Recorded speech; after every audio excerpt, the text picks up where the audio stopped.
So you've decided, have you? You want to start a YouTube channel. That's an excellent decision. Congratulations. I really encourage you to do it. But now maybe you're at this point in the process and you're thinking, yeah, I've already opened my camera app 3 times this week and then I closed it because I didn't know what to talk about. I didn't know what to make my first video about. I felt too stupid. I don't know how to do this. Well, I think nearly all of us who have YouTube channels have felt that way, especially in the beginning. So let's do what we can to get you through that. Here's the truth. You do not need to be perfect in anything with YouTube. Ever, actually. Even as you get through your first few videos and you get more on the path of it.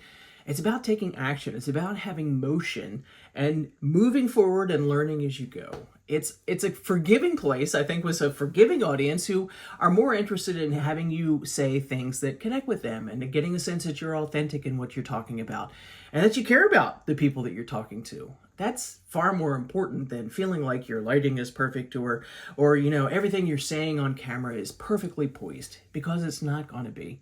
Let's just leave all that behind. And what I want to do in this video is give you 6 topic suggestions, and they're going to be broad. They can cover all kinds of niches, but 6 things you might want to start your first one about, just so you can get your first one done and get it behind you and feel like you can move on. Hey, I'm Diane. I am in my mid-50s, and I've started this YouTube channel to help my fellow folks who are over the age of 40 to have more opportunities for impact, and hopefully along with that, have some opportunities for more income. And truly one of the best ways I've found to do that is with a YouTube channel. And I mean it when I say I'm thrilled that you're thinking of starting a channel. I've had a great experience. Has it been easy all the time? No. Am I learning a ton? Yes, because it's really a process where you learn as you go. And honestly, the community that's developed around my videos and just having the opportunity to interact with people in the comments and so forth is really a part that I didn't see coming, but has ended up being one of the best parts of it. I hope you're going to find that sort of thing too. I just want to remember that perfection is never the expectation, and it's certainly not the requirement. Learn as you go, try to improve one thing in every video, and that's going to be a path that I think gets you to good places with your channel. All right, let's get to these 6 video topic ideas. And again, I think they can work for a whole lot of niches that I just want to put in your head of thinking, okay, this one might work for me. Option 1, fast relief and a problem solved. So here's what that is. You use your insights and your expertise coming from living your life to help your viewers solve a nagging little problem that they've had, and they might give them the solution in like less than 5 or 6 minutes. So that helps you to establish your authority in whatever topic you're talking about, and it helps your viewer to learn to start to trust you, which is a big part of succeeding as a channel. So here are a couple examples as to what might fall into that type of category, and again, not niche specific. Mid-afternoon backache, here are stretches that are going to help. Boring weeknight chicken, again, well, here's a spice combination that could really change things. Can't find those files on your computer desktop? Here's a folder system that I use that really helps. Now with each of these, I'm going to give you a little snapshot as to how the video might actually go. Here's your opening hook that you might use for this one. If you've been dealing with this, insert whatever problem you want to solve, here's an easy way to deal with it in less than 3 minutes. Then go through just a demonstration of what the solution is for that. Do it slowly, and then maybe repeat the highlights again just so your viewer can really get it. Then just give a brief invitation.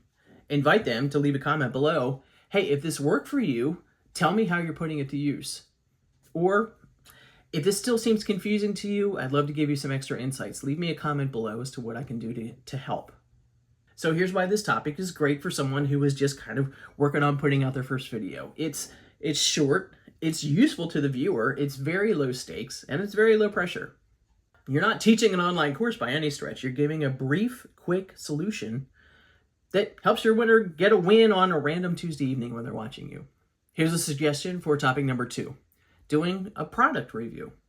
So this is an easy one to figure out what it is. It's your quick and honest take on a book, on an app, on a tool, on something you got from Amazon or TikTok Shop or something like that. And it's an item that probably your audience already has some level of curiosity about.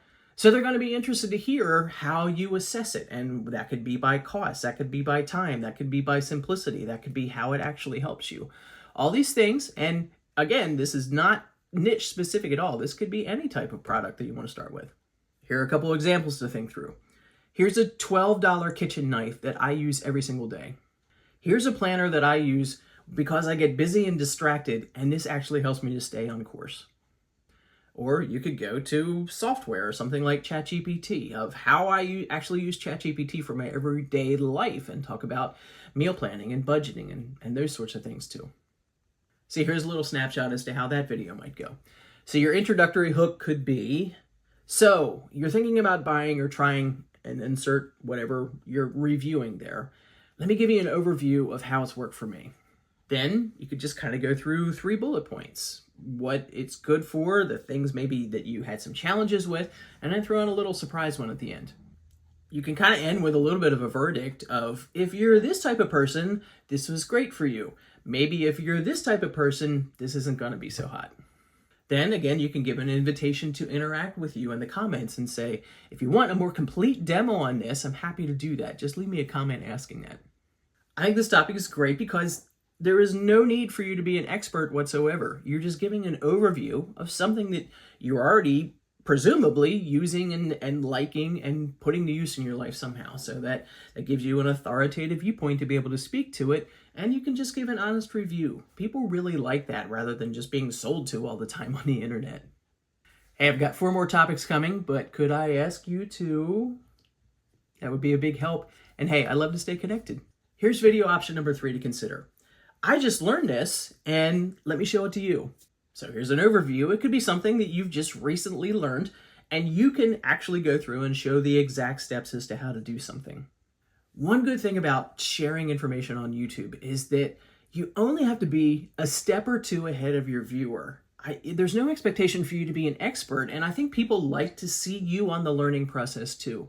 So if you have something that maybe you've just come across and that you feel capable of, okay, the person who's a step or 2 behind me, I can show them how to do that. That makes you approachable. And again, that exercises some level of authority, but doesn't put you in the pressure cooker of feeling like you have to understand and know everything about what you're talking about.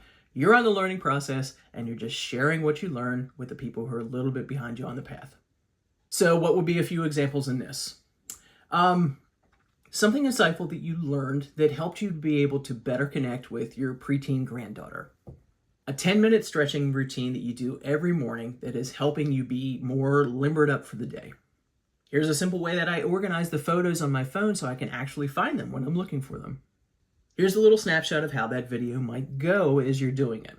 So you start out with that hook of, I had no idea how to do this until this week. Then you just explain and, if necessary, demonstrate the steps in order that's going to make sense for you to be able to share it. Step 1, step 2, step 3. Then you might say something that was maybe a little confusing about it, or something that you thought was more difficult about it than it was when you actually learned how to do it. Then it's always good to give that little invitation. Hey, what should I learn next? I'd love to talk to you about it. Give me some ideas. This is a great topic because I think it's relatable. It shows you as being useful and someone who knows what they're talking about without, again, being in that expert status, because you don't need to worry about that. Option 4 sort of goes along with that, but it's maybe another take on that of here's one mistake to avoid. So the idea is for you to call out one kind of common beginner mistake in a process or something that you have some knowledge about, and then give the easy way to be able to fix it. Again, this positions you as helpful, and it doesn't require some big, long tutorial. This could be something that you're just talking about for even 3 or 4 minutes. Here's a couple examples to think through. If you have financial expertise, or even if you're just a good home budgeter, you can talk about, here's a budgeting blunder that week 1 goes well, but then week 2 falls apart. And here's how you can fix that. If you're a good home chef, then talk about, again, a seasoning thing of, this seasoning habit makes food taste weird, but if you fix this one thing, your family's going to love it. Perhaps something like you're good at writing email subject lines that people will open your emails when you send to them. So here's the email subject line that can get ignored, but if you do this, you'll get the attention you want from it. So here's that snapshot as to how you might go about this one. So you're going to start with that attention-getting hook in the beginning, and you can just say, I see so many people make this mistake when they try to do this. Here's the easy way that you don't have to.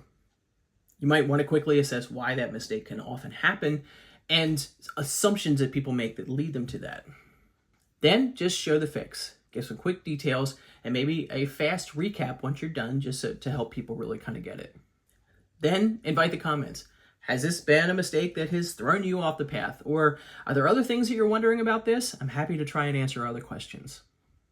Here's why this one can be good, because it's a clear problem that is pretty likely to happen, and you're helping them to avoid that. Or if they've actually had the problem, you're giving them a clear fix for it. It's a win-win. Option number 5 might include a little bit of humble pie on your part, but it's something that I think draws people to us as we just say, well, I screwed this up. Maybe you want to just do a video that's about, well, before I knew better, I did this. And it's a bit of a confessional, but then it's also helping somebody to be able to get beyond that too if they're in that same sort of situation. So it could be a short story. It could focus on, well, I used to do X, but now I do Y. And you come across as human, you come across as disarming because you're willing to talk about something dumb that you've done. And especially for those of us that are in the over 40 category, I know I have 1,000 stories in that category, and maybe you do too. And I think the honesty and again, the approachability is something that your viewers appreciate and help them to want to connect with you and grow with you as you grow your channel. A few examples to consider might be, I used to cook really complicated dinners and it stressed me out every day. So now I make 5 menu items on rotation, and I like making dinner again, and my family likes eating dinner again. I used to be a chronic multitasker. Now I've learned how to time block, and it helps me get so much more done. I always started arguments with my husband by doing this. Are you in the same boat? Here's how I solve that problem. The snapshot on this one's pretty easy. So you start out with that hook. Well, before I knew better, I did this. Then you lead to the easy shift. Here's the change I made. Then here's what's happened that's come as a result of me making that change. And you present the solution. As much as you're in a position to, it's great to talk about some specific results with time saved or money saved or stress reduced or improved relationships in this. Yeah, it might seem a little vulnerable to share those things, but again, it promotes trust, promotes authenticity, and it's just oftentimes some good stories to be able to share, and people feel like if they did it, I can do it too. So here's my final suggestion in this video of an option for your first video to consider, and maybe this has just been the one that's on your mind. And it's just a simple introduction. You just talk about who you are. You talk about what you think your channel might turn into.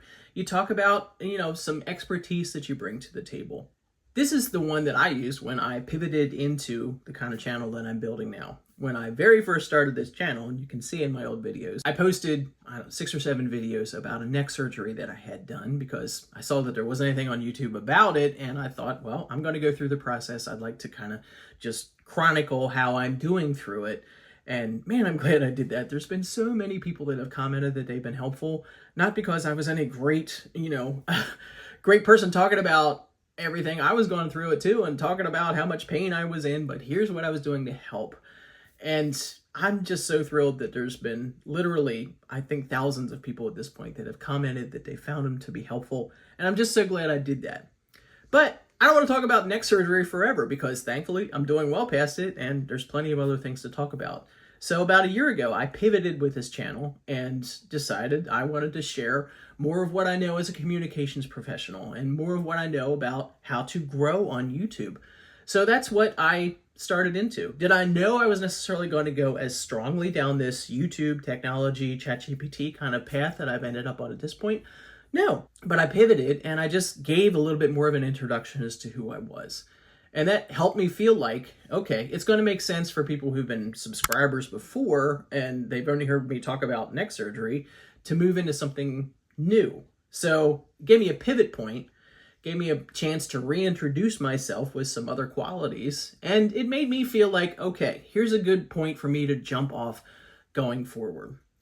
And I think this kind of video can do that too, with even if it's just the very first one on your channel. Here's another thing to remember about the first one on your channel. Hardly anyone's going to be watching it.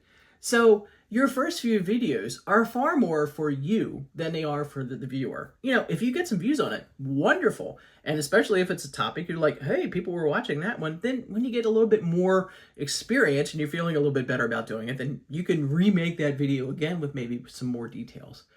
But you're in a great position now just to share some things, just to talk off the top of your head, just to share a little bit of expertise and be able to connect with people without all the pressure of, oh my gosh, what if people watch this? Well, you want them to watch it, but you're in a better position of not feeling all the pressure of, oh my gosh, this could be something that I don't know, could thousands of people watch this? Your first ones probably are not going to be like that. So enjoy the opportunity to figure out what you're doing. Enjoy the opportunity to feel like, that's not great, but I'm going to post it anyway. A simple introduction, just talking about who you are, giving an idea of what you think you're going to do with the channel, helps to cement that in your mind a little bit more and just gives you a great jumping off point. If you don't know what else to talk about for your first video, just do that. So there are 6 options that I think one of which could work for nearly anything you're going to talk about. Are you going to make your commitment? Are you going to get that first one done? I would love if you just pick one of these and just do it. Not make it complicated. Just think about what you want to talk about a little bit for a few minutes and set up your phone and record it and do it. And I would love if you would leave me a comment and tell me which one you picked or what you're going to do for your first video. And then let me know when it's up because I want to go watch it. Here are a few things that can keep this a very simple process for you. Number 1, write a few notes as to what you want to talk about. You don't have to script it out completely, just get it in your head. Then wipe off the lens on your cell phone and prop it up in a good height that you're able to talk to. If you don't have a little tripod, fine. Put some books somewhere at a height that's going to be good for you and then lean your phone against it. Then, if you're in a position where you can do it where you're facing a window like I am, you get some good natural light and you don't have to worry about lighting and reflections on your glasses and all those things that can also snag us up. Then just talk. Hit record and just talk. It's not going to be perfect. Wonderful. Take the pressure off. Hit record. Just talk. And then post it. So there you go. Don't make the first video the stopping point because you don't know how to get past that. The first video is just a tiny bump in the road, and once you get that done, you're going to feel like, oh, that wasn't so bad. And then you move on to the next one. YouTube is all about incremental growth. You learn a little bit, you put it to use, you try it out, you think, I could have done that a little bit better, and then you go on to the next one. And your first one is just ripping it open so you can get things started. I really hope you consider doing it. I really hope you'll pick one of these simple topics just to be able to get your first one done. And I really hope you'll post it. I have found that having a YouTube channel has been much more of a rewarding experience than I ever thought that it would be because I just didn't know about the community aspect that would grow from it. And I'm thrilled to have opportunities to be able to share information that encourages people, that helps to educate people on something that they're thinking about, helps them to get a little bit farther down the path just from the experiences that I've had in life too. And YouTube, for all of its hangups with maybe not the algorithm working the way that we want it to sometimes, it really does do a good job at finding the people who are your people, that are the ones that are most likely to be able to connect with you due to your experiences, due to your background, due to your viewpoints on things. So the more you produce, the more you post, the more opportunities you have for that to happen. So I'm thrilled you want to start your channel, and I hope you won't delay. And I'd love for you to subscribe because I have an awful lot of instructional help that I think can help you with that channel too. And I'd love to just be able to stay in contact as we move forward. Thanks so much for watching, and hey, I'll see you in the next one.